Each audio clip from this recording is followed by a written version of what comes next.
I'm just going to get situated here. And I need my good mythical morning cup, so Hank, stand by.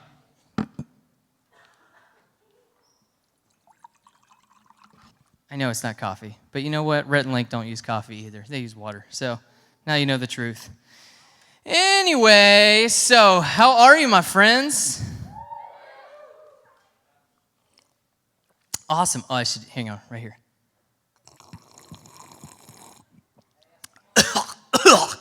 That's better. So, how are all of you, though? You're good? I went down the wrong pipe. I shouldn't have done that. First off, I just want to say thanks to Hunter and for Aspen for speaking. That was fantastic. I love you guys. Aspen, goodness gracious. Maybe that was your first 2-minute talk. That was amazing. I don't know where you are, but thanks. That was amazing. I got to get that thing out of my throat. That was terrible. I'm going to throw these to Braden. Catch. See? Oh, all right. That's all right. You'll have a great career in football. So I also wanted to say thanks to the squad. Nebula in the house. Nebula, that's our squad. So if you don't know what's happening right now, this is what's up. First off, if you're not doing anything Sunday morning, you need to join our internship, right? Okay, come on, my interns, right? Our internship is the greatest thing in the world for you to do ever. You know, I was talking to some students like 2 weeks ago, and they're like, we need to have TNT on more nights. Great, join the internship. That's the best thing you could do. You can come in here with us. You can spend a whole day on Sunday with us. It's a blast. And come into this place, East Coast Christian Center. We hear from our senior pastor, Dan Stahlbaum, our co-lead pastor, Matt Stahlbaum. We get to serve the church, serve our community. You can learn things like how to do production with Lane. You can learn things like, making coffee out there or running kids ministry or be a greeter that's, holding a sign out there and dodging traffic. It's fantastic, You could do one of those things. It's awesome. And then an even deeper level to that is our interns now have these squads that they are meeting outside of here, going to do a Bible study, and then they're coming in, each one of them a different week is running the service. So you saw some of them doing the 2-minute talk, doing the offering, doing the video announcements, other things like tearing down, you guys owning the service, learning things like production here at TNT, and it's an awesome thing. So if you want to do those things, you can sign up for them on the app. That's the best way to do it. Go to our app and click Join a Squad. You can search TNT Youth Church on the app. It's an awesome thing. I also want something else. So we're doing this series called Let's Talk About That. Let's Talk About That. The whole point of it is that, we come into a church. If you didn't know that, you're in a church. And church is not about just staying the same way as you always were. It's actually about growing. It's about coming in here and growing towards something, becoming a better person. So kudos to you. You're in the best church in the whole world. I believe that 100%. I'm so excited that you guys are here with me. And we're going to grow together. Part of that growing thing is sometimes we talk about hard subjects, hard truths, things going on in the world around us that, is sometimes awkward to talk about. But I believe that we should talk about those things because that's how we're going to grow and get better. And what better place to do that than in a church, in a place where you can, hear how the Word of God represents those things, hear from a biblical perspective, be able to ask questions with your small group leaders, be able to, get vulnerable and really dig in deep on some things. It's an awesome way to do that. So that's what this Let's Talk About, what we're talking about. And the first thing I want to say is that we said last week this little phrase that in order to change the world, you have to change the way you think. So that comes from Romans 12:2 that says that we will not be conformed to the world, but we will be renewed by the changing of the way we think. That's the NLT, is that by changing the way we think, we will become more like God. And so what we're going to do is we're going to have these limited edition shirts that we're going to sell at cost for $6 of Change the World by Changing the Way You Think. So we're going to have these next week to sell for $6. So bring in $6. Like I said, it's going to be limited. We want to sell out of these things. So if you want one, bring $6. Right off the bat, I'm going to give this one away. So, you right there. Oh, it went to Amy. I don't know why that was. It was like a fan. There you go. Bam. Happy birthday. So, that being said, we're going to get into this thing. Let's talk about that. Prejudice and Racism 2, because it took more than 1 week. Let's pray. Jesus, thank you for who you are. Thank you for how you look at us, God, as your children. God, that you don't see prejudice. You look at us and honestly, you judged your son rather than judged us. God, I'm grateful we all are for how you look at us, and we want to look at each other through forgiveness lenses, through God lenses. Thank you, Jesus, for letting us be vulnerable in this place to hear the word, to receive the word, and to be changed by the word. In your name, Jesus, amen. So we talked about last week this idea that we are all prejudiced, because we are. We all have prejudices in our life that we judge situations and people the moment we see them based off of our experiences and different things that have happened in our life. The reason we do this is because, one, we hate change. Change bothers us. It's something that, we can say like, yeah, I love change and all that kind of thing. Yeah, change the world. But when change requires something of us intimately and close, that's uncomfortable. The other reason is because we're afraid to get hurt. There's this element of the unknown. I don't want to get hurt, so I'll just rather judge you before I get to know you. There's another reason is because we love our group. It's our in-group. We're comfortable with the people that are like us. We give more grace to them. We give them the benefit of the doubt. Like, I know them. They're my people. And so with people that aren't like us, it's harder for us to give the benefit of the doubt. It's harder for us to give grace. It's harder for us to understand them. And so for all those reasons, we default to these prejudices. But if we are going to change the world, if we're going to change the world, which is one of the 3 things that we say every week that we're going to do, we have to change the way we think, because this isn't good enough. Change is uncomfortable. The reason change is uncomfortable is because although we might not be openly prejudiced, we do understand that change requires something of us. Change is painful. The reason for that is because when I change, I have to lose something. There's something about me that has to be lost. Something about the way I do life is going to get lost. And lost, no matter what, creates pain. So if I am going to change, it's going to be painful. But the only way I can grow is for me to change. So we're going to have to grow, which means we're going to have to feel some pain as we get through this. So how do we stop prejudice behavior is the question that I said I would answer tonight. I said last week. How do we stop prejudice behavior?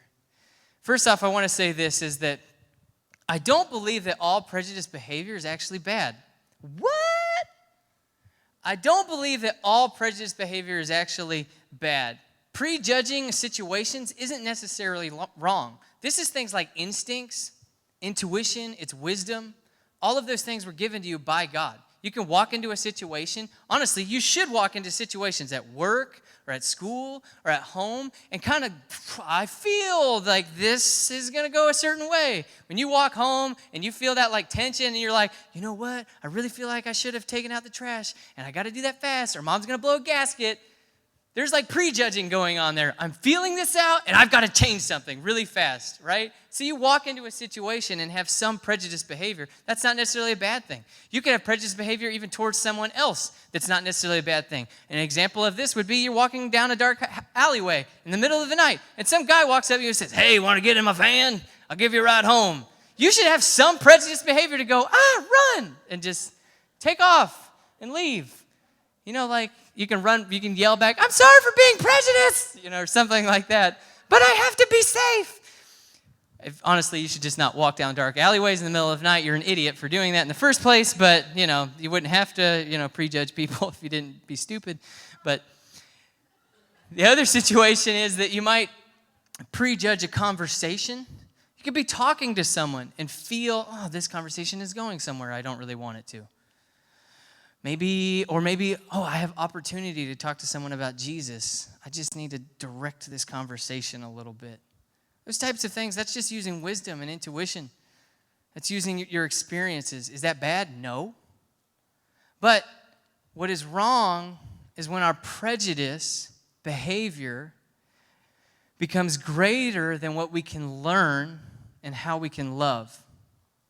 When what I have prejudged all of this situation and people at becomes greater than how I love people or what I can learn in a situation, then I'm wrong. Matthew 7:1 says, I'll say this, if our prejudice towards someone condemns someone as unreachable, those people, never. Now we've walked so far into sin, we've actually damned them to hell. This idea of, I could never with them. Nope. That's what Matthew 7:1 refers to when Jesus says, judge not lest you be judged, or do not judge others, and you will not be judged. For you will be treated as you treat others. The standard you use in judging is the standard by which you will be judged. This is what Jesus meant when he said, never with those. But the act of prejudging a situation or recognizing how to interact with people, he only said 13 verses after that in Matthew 7:15, beware of false prophets. Guess what? That's judge people if they're a false prophet who come disguised as harmless sheep but are really vicious wolves. You can identify them by their fruit, that is, by the way they act. So what we expressed last week was that the act of prejudging people based on their appearance, their color, their size, their intellect, their upbringing, all of that, that's wrong. But judging someone based off of their fruit, I would say that's actually a good biblical thing. Am I going to follow everyone out there in the world? No, because there's fruit hanging from these trees out there of people's lives that I go, I don't want that. I don't want that in my life. And you have to be able to judge that and judge that well. So that's why I don't want to get confused in. Frankly, I get asked by parents, your parents, and adults and other people, they come into my office or they call me up and they might go nuts on me, because they think I said something crazy to their kid or something like that. And get kind of fired up, and I'll talk to them for a while and try and I didn't say that, and might try and think that I'm somebody I'm not, and I'll come to terms with them. I say, listen, this is what it's really at. I could never prove to you of who I am in a conversation. You're just going to have to do life with me. You're going to have to see the fruit of who I am if you're actually going to judge me based off of this. And then we move on, maybe. We should be better at loving people and accepting them without prejudice. Loving people and accepting them is way different than recognizing whether or not this is a safe situation or not. Love people, accept them. So how do we stop prejudiced behavior? Let's talk about that. By changing the way we think. And in doing that, we will change the way we live. Romans 12:1-2, we read it last week. It says, and so, dear brothers and sisters, I plead with you to give your bodies to God because of all he has done for you. Let them be a living and holy sacrifice, the kind he will find acceptable. This is truly the way to worship him. Don't copy the behavior and customs of this world, but let God transform you into a new person, a new thing. By changing the way you think, then you will learn to know God's will for you, which is good and pleasing and perfect. Albert Einstein said, no problem can be solved on the same level at which you meet it. No problem can be solved on the same level at which you meet it. What he's saying is that we can't fix this problem, this hatred, this prejudice thing that's racism that's going across our nation with more of it. We're not going to go and say, you change, you're evil, you hate people, and point the finger and yell at people. All we've done is come down to that same level of hatred. If we are going to fix this thing, which I believe this is the generation that fixes this thing, then we will have to come above that level. We can't be on the same level and fix the problem. So we have to come above the you, and start pointing the finger at us and how we love people. I want to tell a story. I've told this stories of my great-grandfather semi-often. His name was Marvin Daniel Alderman. He was born in 1903. Incredible man of God. He was a Church of God minister for almost his entire life, for over 40 years. He had churches all over South Florida. At one point, he had the largest Church of God church in South Florida. Incredible man of God, just awesome. And one day, this is 1940s, 1950s, he was driving home in his truck along a dirt road, and there was another car in front of him, another truck. And then along the road over here, down, maybe there was a little bit of a ditch, right here is a truck with a black man who's standing there working with his tools and those things. This is, again, 1940s, 1950s. Racism, especially in the South, is absolutely despicable. This man who's in front of him speeds up, drives directly at the man at full speed, and hits him. He rams him right in and actually pins him between the hood of his truck and the back bumper of his own truck. Then he pulls back and takes off and drives away. And my great-grandfather immediately races over to where this man is, jumps out of his car, and runs over to help him. The man's legs have been severed right above the knees. Both of them are gone, and he's laying on the ground, kicking his legs in the air, screaming in pain. My great-grandfather looks at this whole thing of what's going on. His name is Marvin. And he reaches into the man's legs and grabs the arteries with both of his hands to squeeze them and try and stop the blood. There's blood all over his chest. There's blood all over his face. There's blood all over everywhere. This man is dying fast. And he's holding on to both of these legs, and he looks this man in the face, and he says, "Brother, do you know Jesus? Because you're about to go meet him." And this man finally calms down for a second and looks up at him and shakes his head. And my great-grandfather leads him into prayer of salvation right then, and he dies in his arms. He ran to help the hurting rather than to chase the offender. And too often, we are chasing the offender instead of running to help the hurt. We are sitting there going, "You are so hateful. How dare you do that? How dare you act like that to someone? You abused someone. You bullied someone. You offender." And instead, we need to be running to those who are hurt and dying and bringing them the love of God so that they would know that their Lord loves them. It was a heinous act of racism. It was a heinous act of hatred, terrorism, of murder, absolutely despicable. But instead of chasing the offense, we need to learn to chase the hurt and go help people. In Luke 10:33, we talked about the Good Samaritan last week. And what we see is a man who's been left for dead on the side of the road by robbers who beat him up. And a priest comes and sees him and says, "I don't want anything to do with that." Another man comes, a Levite who's a temple assistant comes. He says, "I don't want anything to do with that." And finally a Samaritan comes. We call him the Good Samaritan because he did something good. But he walks up, and a Samaritan, like we said last week in this time, was looked down upon. They were nothing more than a dog in most of the Jewish culture's eyes. He's somebody that's nothing. And maybe this guy is another Samaritan, or maybe this guy's a Jew himself and somebody that would look down on the man that's about to help him. But he comes down and says, "I will help you." And in verse 10:33, it says, "Then a despised Samaritan came along, and when he saw the man, he felt compassion for him. Going over to him, the Samaritan soothed his wounds with olive oil and wine and bandaged them. Then he put the man on his own donkey and took him to an inn where he took care of him. The next day, he handed the innkeeper 2 silver coins, telling him, 'Take care of this man. If his bill runs higher than this, I'll pay you the next time I'm here.' Now, which of these 3 would you say was a neighbor to the man who was attacked by bandits?" These 3 is referring to the priest, the Levite, and the Samaritan. The man replied, "The one who showed him mercy." And then Jesus said, "Yes. Now go and do the same." You know, what's interesting is how Jesus responded to situations. He saw racism and prejudice behavior, vile acts every single day. But Jesus was not known for going and fighting with everybody. He was known for going and helping the hurt. Too many Christians are known for what we're against, and we need to be known for what we're for.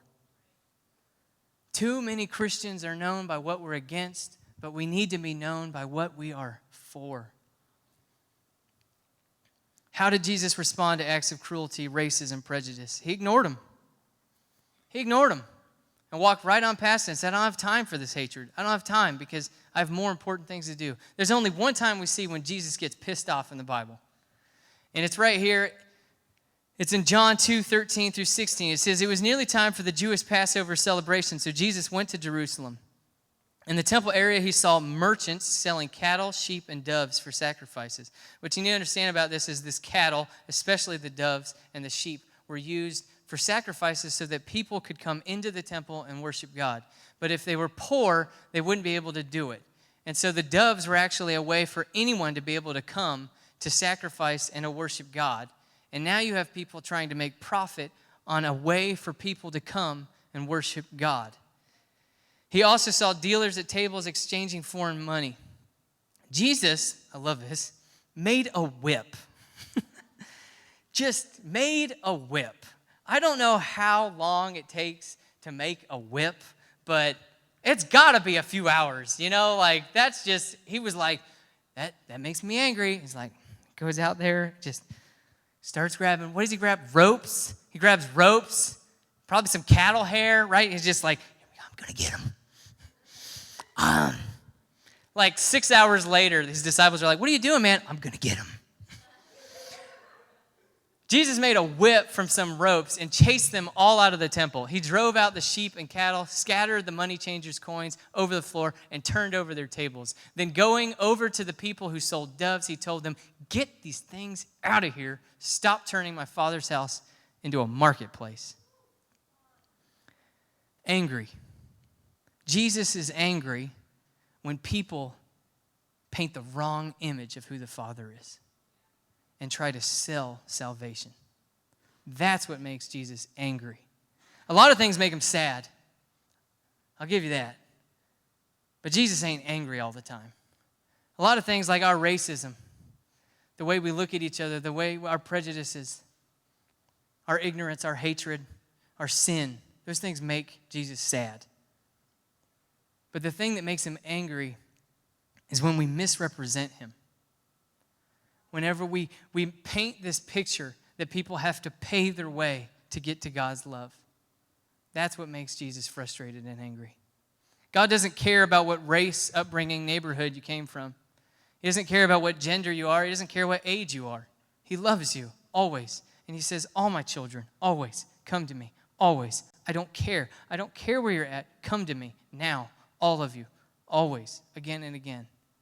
And what he knows is that if we could love people that way and save the hurt right in front of us, then everything else would follow. It's like my great-grandfather running to help the hurt. I just need to save this one. A lot of times we're sitting there frustrated and we're trying to go off and make sure that people don't say bad things and trying to go, you shouldn't do that, and we go solve one little problem of hatred and that solves a day. But if we would go and love people and show them the love of God, show the hurting the love of God, we could change an eternity. So we need to refocus. Instead of chasing the offender, we chase the hurt. Help them and you'll change history. If we're going to change the world, we must change the way we think. So I'm going to give you 3 things to change in your life right now. 3 things that will make you less prejudiced for you to do in your life right now. The first one is this: rename everyone you see as brother and sister. Everyone you see becomes brother and sister. Not those people. Not, hey, man. Not, hey, you. What's up? It's brother. Brother pulls you in my group. Sister pulls you in my group immediately. And what it does is it actually changes the way I look at my group, because suddenly these are my people. These are my people. This is my brothers. These are my sisters. Everybody is my people. You give in-group love to your out-groups by doing this. Now, I would say if you're, a teenager, don't walk up to a 50-year-old and say, hey, brother, because they're just going to be like, what? Don't talk like me like that. So you say, sir. You know what I'm saying? I usually say ma'am to every lady. I don't care if you're 14 or not, because I come from a military background, my family. So I just say ma'am. Yes, ma'am. I say that to my 6-year-olds. I say that to my 4-year-old. I'm like, yes, ma'am, when she talks to me, So I would say ma'am and sir to an elder. But say brother to everybody at school. Say sister to everybody at school. You're my brother. You're my sister. The second one is always think the best and forgive. Always think the best and forgive. My granny, Mamie, who was married to Marvin, she did ministry too. If he did ministry, she did ministry for 40 plus years. I was reading her obituary because I'm writing a book about my family right now. I was reading her obituary. She died when she was 93 in 1999, and I was there, and I was like 11 years old and got to see her. But her obituary said that she was the sweetest person. She never, ever thought bad about anyone. for 40 plus years she was in ministry, what she would say is anytime anybody ever did bad things to her, she would just say, they didn't mean it, they're an angel. But she literally meant that. Wasn't just saying that like sarcastic. That's kind of our generation of like, oh, they're such an angel. She really meant they didn't mean that. They're an angel. They didn't mean that. I know they didn't mean that. If we would walk around recognizing that people typically aren't evil, they're just afraid, like we talked about last week, we would be able to forgive people a whole lot faster. They didn't mean that. They're just afraid. They're just afraid. They didn't mean that. It's okay. And keep moving. The third one is give your heart to the out-group. What I mean by give your heart, I said rename everyone as your brother and sister. What that does is that it extends your group to the out-group. But giving your heart to them, that means you give your focus to your out-group. People who aren't like you are intentional about loving them. That means you stop chasing the offense and you start chasing the hurt. When they hurt, I go help because they have my heart. If you'll do these three things, and everybody in here has people who are not like them, if you will do these three things, you will kill prejudice behavior in your life. If you are to change the world, we must change the way we think. We've got to change the way we think. I'm going to have the band come up.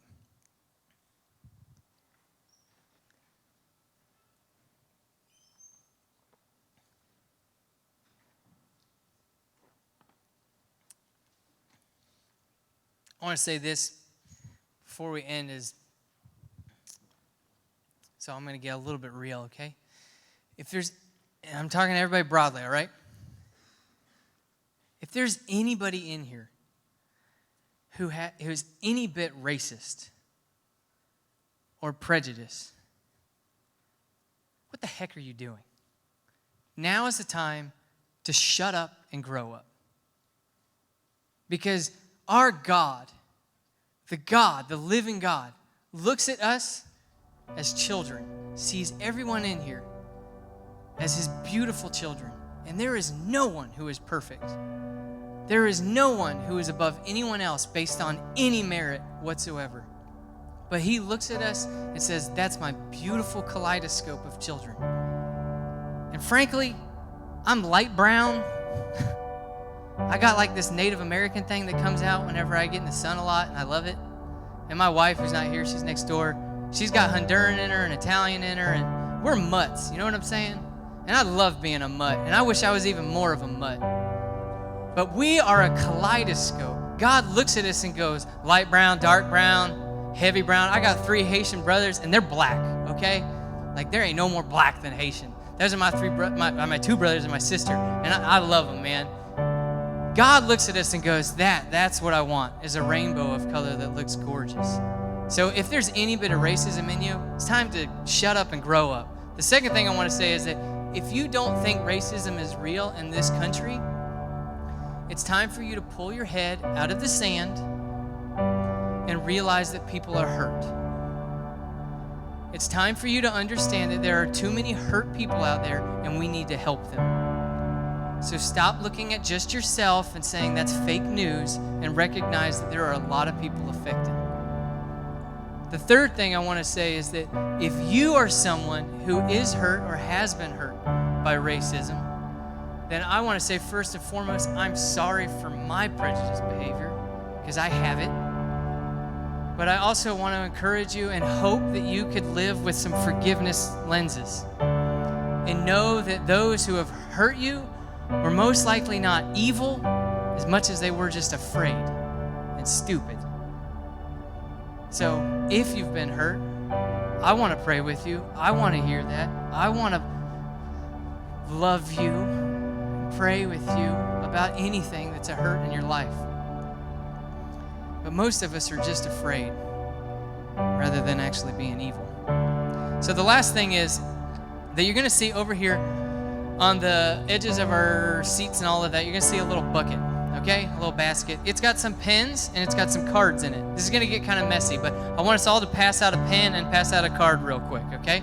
Everybody gets a card. Everybody gets a pen. Again, it's kind of messy.